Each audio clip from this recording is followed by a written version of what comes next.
The entire idea of a localized separate existence finds itself within the soma. There is no need to perceive yourself as separate unless there's something that you thought you needed to protect against a threat. And how in the world can something you sourced, can a reality that is yours, ever beget a threat toward you? Hello, it is Rain Cordio, frolicking free under the Most High's canopy, here today for you and me. But who is me but Mother Earth, M.E., the organically grown emanation of this experience which we all share? But who is we? One. Hello, reflection. Let's get that established now.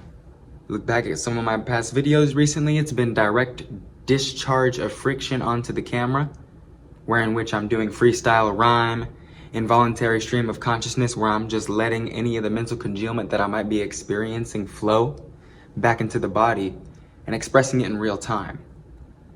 I've noticed through my own experience and consequences of trying to be something in the floating intellectual mind that man has completely abandoned his body. What we thought was consciousness and Shiva completely abandoned the Shakti of which it was inhabiting.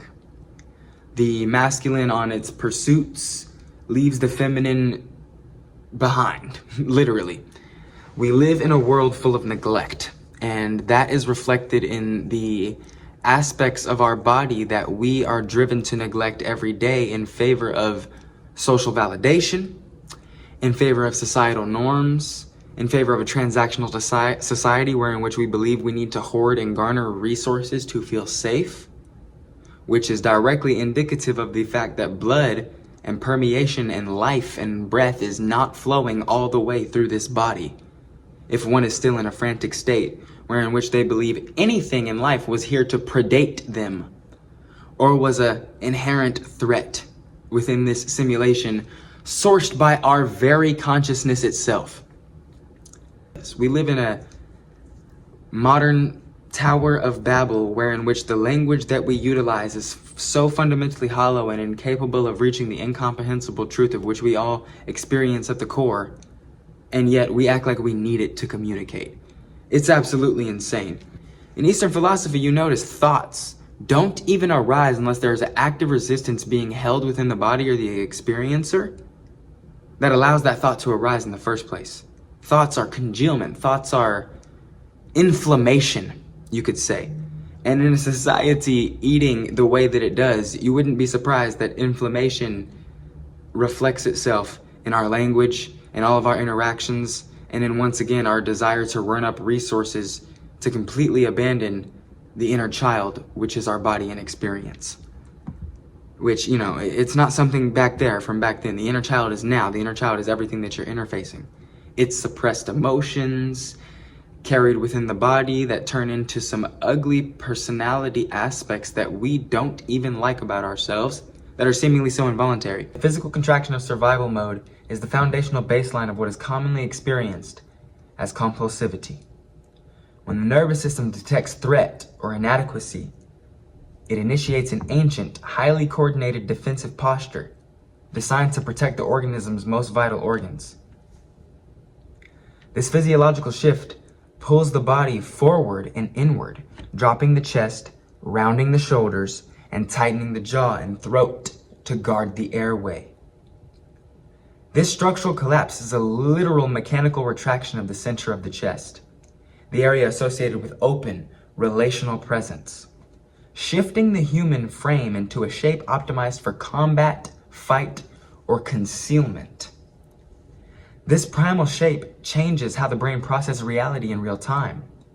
In this defensive posture, the brain is flooded with signals of scarcity and danger, which locks the mind into repetitive compulsive loops of thinking, scanning, and predating upon its environment to feel regulated. The intellect accelerates, generating complex jargon or obsessive self-analysis in a desperate attempt to find a logical exit from the purely physiological agony.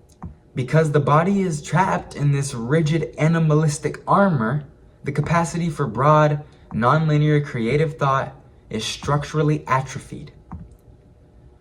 True release begins when you stop trying to fix the thoughts and instead address the physical knot directly, letting the jaw drop slightly open, letting the tongue rest at the base of the mouth,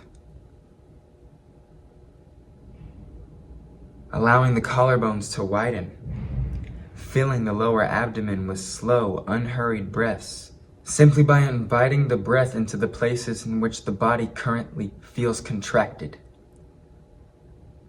This signals an immediate decompression to the nervous system that the threat has passed, naturally dissolving the compulsive loop from the inside out.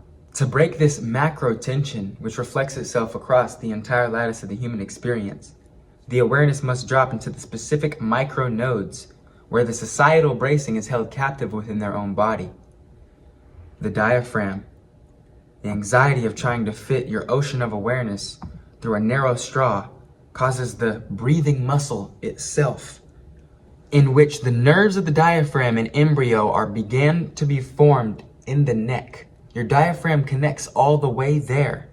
You should be able to feel your breath flowing all the way down your neck, with your chin tucked like this. To open this, allow the belly to fully soften outward, breaking the protective grip around the vital organs, letting the breath drop past the chest, the suboccipitals at the base of the skull and the brainstem. The intellectual addict drives the body like a remote control, causing the neck to crane forward, and the muscles at the base of the skull to clamp down, restricting blood flow across the body. Gently tucking the chin, lengthening the back of the neck, allows that trapped cerebral energy to finally flood through the body once more. Hypervigilance forces a chronic, unnoticed clenching at the base of your root somatic structure, intentionally releasing the deep anchor points that you can feel gripping within your body. Move the body away from survival mode and towards actual safety. Probably didn't even tell you things that you didn't know already. But to have that be met with any of your inquiries in real time, rather than any hysteria that leads you right back into the cranial vault of the mind, is very important. So in actually bridging into that body, literally your stomach in and of itself right now has a grip in it from the consistent digestion that you've placed upon it.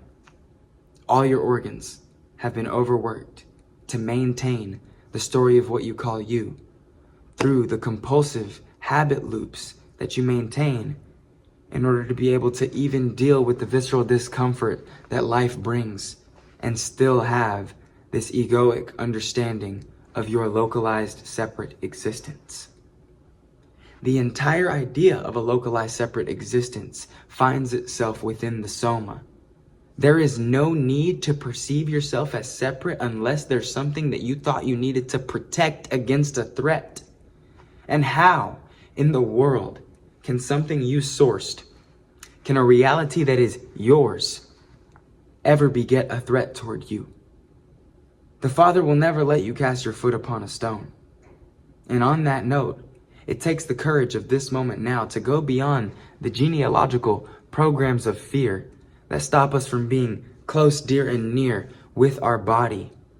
It's one web of continuous communicating cells. And you could say that beyond the visible light spectrum of what you can perceive, that communication web is being experienced with zero distance, everywhere. Everything all at once. And yet this beautiful five-limbed star that is your human body is the origin point. Start from the core. Once again, if you have watched any of the last videos, you know how I go. There's nothing outside of yourself that you could find, especially when you were reaching from the place that believed you needed something to be sourced externally to begin with. This is an inner-stood experience, standing up internally to be able to manifest the reality, not even that we seek, not even that we wish for or desire to bring. Because typically what we find is those desires are rooted in the very deprivation or powerlessness that we experience, that we only wish to gain a sense of power over once again, which is just another sophisticated format to run away from the discomfort of being in your body. We live in a society of neglect. The tendency for you to go regulate your perceived social mammal ego, to go hang out with other people, to go call somebody, to go jump out of your body into the next experience that causes your orbitals to literally grip to be able to maintain a vigilant understanding of what you're experiencing. Video games, gooning, any medium of regulation that we've been taught is a social norm at this point is taking you directly out of your body. Because without the suppression of the direct emotional experience of this infant child that you still are, the society can't keep running. The society literally cannot keep running unless we continue to agree to domesticate our inner wild animal, to beat our little inner child into the bracing pattern that causes it to believe that resource allocation and hoarding is necessary to be able to perceive yourself as successful in the familiar perversions that so-called adults perpetuate within the society. Be like a child once again, thou shalt enter the kingdom of heaven. But how can one do that when they were so focused and oriented on a world that raped itself into a perceived alignment? Complete parasitic extraction and transaction. And yet it's right into a black hole. Right into emptiness. The fall of man, straight to ground zero. Of course, if you thought you were going to be something, you would be humbled and shown that you are nothing. Of course, if you felt the need for possession, it only came from the compensation, the lesson you hadn't yet to learn. You had yet to learn. The compensation patterns beget the entire human experience. That is your karma into dharma. That is your work right now. Where am I compensating for my physical discomfort? What parts of my body are being inhabited in compensation for the ones that aren't? Everyone's societal upbringing and the way that our genealogical codes and parents brought us up was different forms of othering and pride to be able to maintain the feeling of being alive to their limited perception. And without those bracing patterns, that fundamental idea that life is to be feared, you wouldn't even be here right now. It's a direct pressure cooker to understand what you could always be. Maybe you just are the organically grown emanation that is involuntarily put into this glyph of eternity. And that glyph sounds like the word gift because they're the same thing. Everything is temporary regardless. But are you going to squander what you were given here? The capacity for awareness, especially if you're this far in the video? Truly learn what it means to let go. Truly learn what it means to flow. And that doesn't mean look it up. That doesn't mean go through some linguistic cipher. Because cipher literally means zero. The origin point of all existence itself. True zero grounding is direct sovereignty within the body. Is an experience sourced from the center point. Quantum gravity. The celestial truth beyond a perceived hierarchy of value, of dominance. Literally the default program of being a social mammal, you had to be a bully or a victim to keep the script running.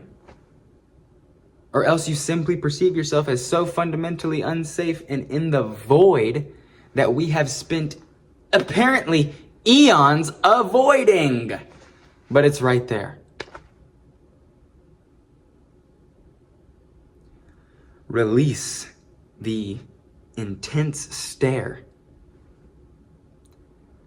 of the things you thought you were supposed to care about and reverse that attention into the soma and child in you who was literally taught that he didn't deserve the care that you know you have the capacity to give him in this moment now.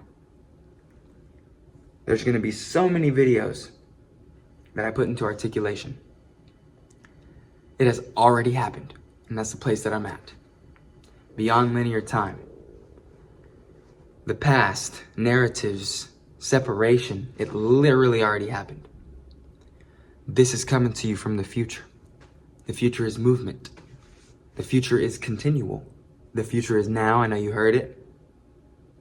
Presence navigates us from that thick, dense sludge of those very compensations into the sustained vibration that we all, that every experience truly desired if it did lose itself from at any time. So thank you, Divine.